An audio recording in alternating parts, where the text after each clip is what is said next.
এখানে কোশ্চেন দিয়েছে, বলছে the radii of two cylinders are in the ratio of 4:5 and their heights are in the ratio of 5:2। তখন বলছে the ratio of their volume, তাদের আয়তন কী হবে।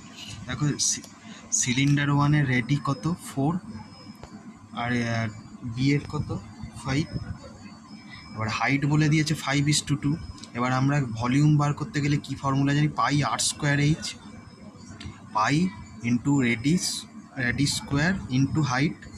এবার দেখো সেই ফর্মুলাটা যদি পুট করি, পাই পাই তো কেটে যাচ্ছে, পাই যেহেতু কনস্ট্যান্ট, এবার তার মানে 4 স্কোয়ার ইন্টু 5 এর ক্ষেত্রে, সিলিন্ডার ওয়ানের ক্ষেত্রে, আর সিলিন্ডার টুর ক্ষেত্রে হচ্ছে 5 স্কোয়ার ইন্টু 2, মানে 16 ইন্টু 5 কত 80, আর 5 5 25 ইন্টু 2 কত 50। এবার কাটাকুটি করলে 8:5 হচ্ছে এর ভলিউমের হচ্ছে অনুপাত।